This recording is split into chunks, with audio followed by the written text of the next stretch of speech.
Now they're on their way. They're heading finally to this area of Oosterbeek. They're on their patrol, and here we go. Back to the book. A Spandau opening up ahead sent us all to the ground, men diving for cover just a little too quickly. A moment later, a second gun fired on us from the right, but it was the ominous rattle of the tracked vehicles which chilled. The first one, then another, then two more, quite close and in front, their engine clatter rising above the din of the machine gun and rifles. Then, some 70 yards away, I saw the first of the SP guns, its stubby weapon traversing slowly towards us. SP guns they're kind of like tanks. It's self-propelled guns. They're like artillery pieces with tracks on them. Mm. The flash from its snout was with the explosion of the bursting shell.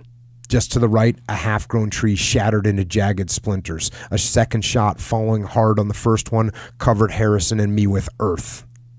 We were swamped by the noise. Every sort of weapon seemed to be firing. Grenades were exploding, but the distinct above the rest was the clank and the throaty cough of the armored guns. Caught like this in the open, we were helpless. Tanks plowing about among us could have been no worse. There was no way of fighting back. No one seemed to have even a Piat, which is like their bazooka anti-armor weapon, and we could not get close enough to use the gammon bombs, the bags of plastic explosive carried for use against armor. So that's another it's like a big bag of explosives that you can put on a armored vehicle to destroy it. They call them gammon bombs. Mm. The men in front were moving again. I stood up and signaled those behind to follow. We were doubling now, but there was still some sort of control. We were not running away, but making for somewhere. Where, I did not know. Then, about 100 yards away, I caught a glimpse through the trees of a German half-track. It stopped, and helmeted shapes jumped from its sides. How many more of them were there? This could be the start of another attack, which could only end it all. Our will to fight back was all but broken. Then I heard the brigadier telling me to clear the enemy out of the hollow, after which the survivors of the brigade would join us there. C Company, it seemed, was the last organized body of troops. So they're looking at this area, this open area where there's some enemy, but it looks like it's a good position. Of course, their will to fight is just about broken. And you hear the brigadier is saying, hey, take your company and clear out that hollow. Go.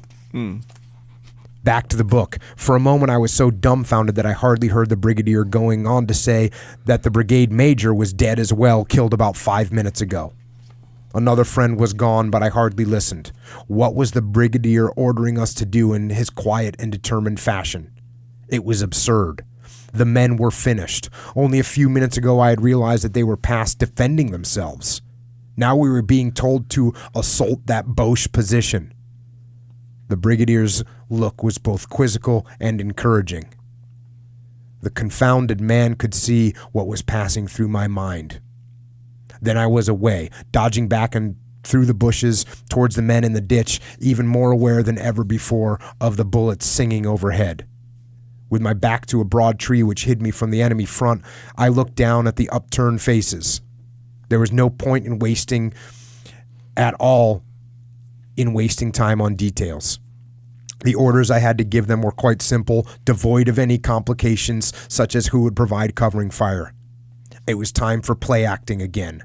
My naturally loud voice carrying down the line of men above the sound of battles, I bawled at them to follow me, adding the comment that it is better to be killed going for the bastards than lying in that bloody ditch. No one hesitated. The men rose to their feet at the moment I stepped out into the open from behind the shelter of the tree.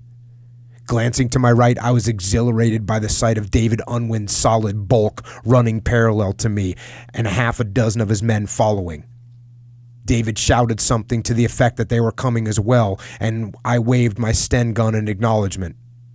Behind me, Sergeant Weiner broke into a scream of rage, harsh and furious. The yell spread down the line. Too heavily laden and too tired to sprint, we lumbered forward towards the enemy in a sort of jog trot. Now I was careless of everything. We did not stand a chance, but this was the right way to go.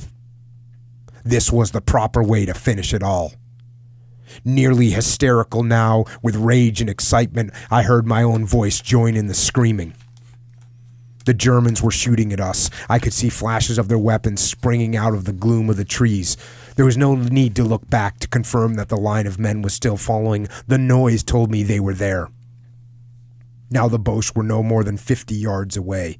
As I brought my Sten down to hip level to press the trigger, it flashed through my mind that it was the first time I had fired my weapon since the battle started.